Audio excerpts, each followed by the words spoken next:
afternoon, Emily. How are you doing today? Good afternoon. I'm good. How are you doing? I'm doing excellent. Thanks for asking. Thanks for acting. Thanks for asking. I was figuring we can start off with if you could just tell us a little bit about how you got into acting and what do you enjoy most about.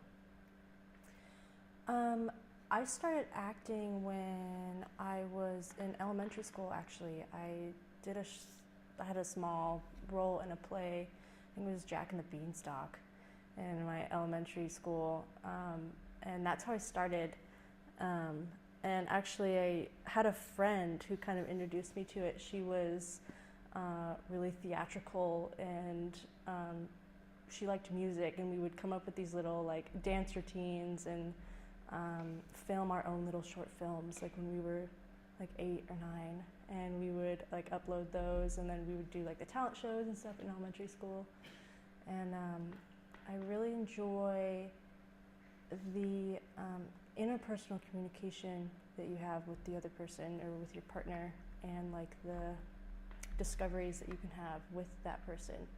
And it's exciting kind of putting yourself in that position where you're vulnerable, or it's like you can act a certain way and when you're acting, but where probably you couldn't act that way in a normal circumstance, like out in public, just doing your own thing, so you can kind of explore and figure out who you are as a person while creating art and inspiring others while you do it.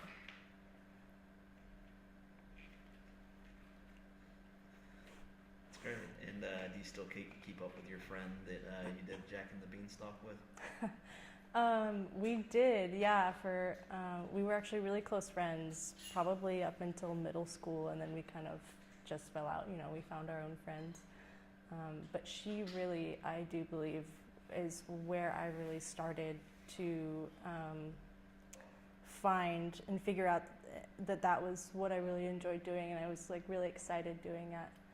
But I still I see her on like social media and stuff, and she's doing her own thing, and it's cool. But yeah, I still think about her every once in a while. Right on. And since the days of Jack and the Beanstalk and doing some work when you were younger, what kind of improvements have you seen in your work compared to the good old days?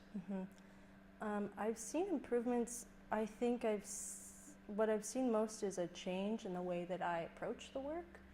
I think working with Maria, for instance, because she's so knowledgeable in the industry and because she has experience, it's given me more confidence in, even though I haven't been working in the industry myself yet, it has given me confidence to know what to expect. And when I'm approaching my work and working with other actors or directors or my scene partners or something, it's given me confidence to kind of come at it with more of an open mind. I'm not so set on having it, being so afraid of how it's supposed to be, and you just kind of let it go and let it flow.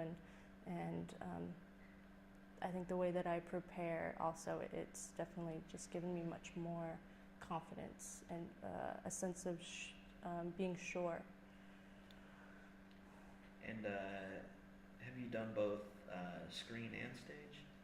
Yeah, this is my first experience with screen and film, but I've done theater and stuff before this. And what are some of the more prominent differences that you've seen between screen and stage acting? Acting wise, it's very different because on a screen it's not supposed to be as theatrical or as expressive. It can be, but for the stage, it's, as an actor, you're experiencing the story from how long the play is. It's an hour or 2 or 3 hours. You're experiencing that story from start to finish, and as the actor and as the character, you're experiencing what the actor is going through in chronological order, so you have time to feel the emotions as they come, and they're justified because of what's happened, the given circumstances of what's happened in the past and what the character knows and doesn't know. But on screen and working with film, as we're learning, everything is shot not in order, and it's not chronologically shot. So the way that you prepare is different compared to stage, because approaching a scene is different than approaching one that you would on stage, because the circumstances are different and they get shifted around, and it's the way that you knowing the script and knowing the circumstances and your character and your relation to the other characters really helps, especially in preparation and the way that you approach the different scenes. So you've mentioned that the major component for you that's changed is how you approach the work. So what kind of preparation do you do before a scene?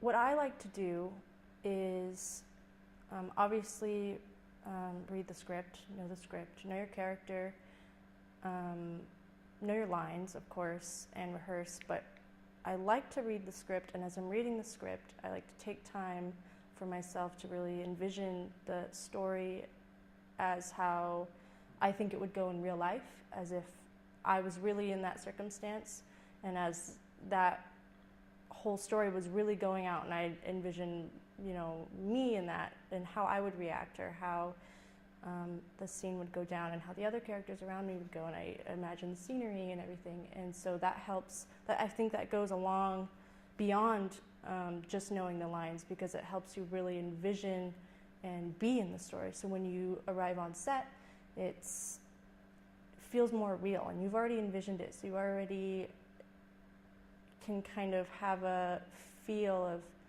of or you can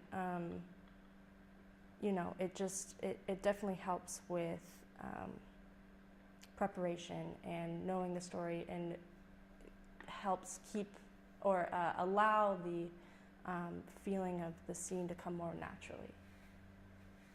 Do you have any specific idiosyncrasies or anything like that you go through before? Do you have to take a cold shower or hop on one foot for 10 seconds or 5 deep breaths? That's a good one, right? Yeah, we've learned, we've worked on a lot of different techniques. There's one that you may have heard of. It's called Meisner technique. I've studied a lot of that in TA2 and TA3, the theater class. But I think just being prepared mentally preparing yourself for a scene, and not letting yourself get distracted by what's going on around you, because that can really take you out. If people are trying to talk about other things that don't pertain to what's about to happen, then kind of blocking yourself, not letting that affect you, and kind of stay in your own mindset, because that, I think, is the biggest thing, is having your own preparation, whatever that might be, and your own substitutions and such before a scene, and then also not letting the outside affect you before you get on set, before you do your part. And moving forward, is there anything you feel you need to work on? I think what I could work on, and what I have been working on, is not being afraid to allow parts of me to show through in a scene or in a role.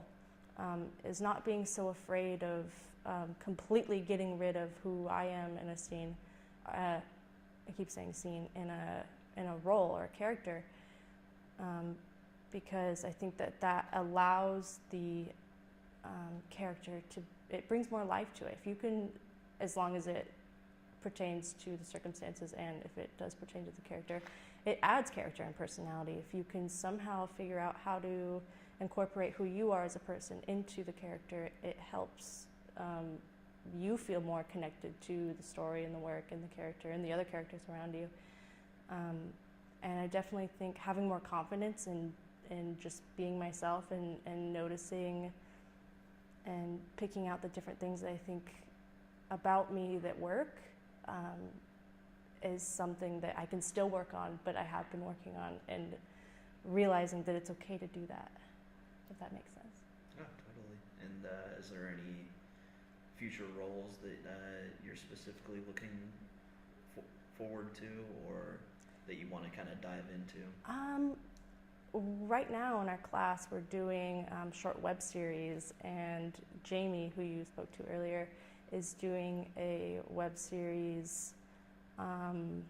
It's called Villains 101, and we got that last week, and it's about a group of people at a school, and they're learning to be villains, and this one girl, my character Lauren, is a kind of a nerdy type of average looking girl who's super smart, kind of does her own thing, but she gets picked on by the other kids who are obviously very, they're the bullies in the story, and she's that one that isn't like that. And then they all take the Villain 101 class, and then she turns out to actually be a born villain, and which, you know, could be unexpected to some, and she fights with actually liking that, actually fighting the fact that that comes naturally for her.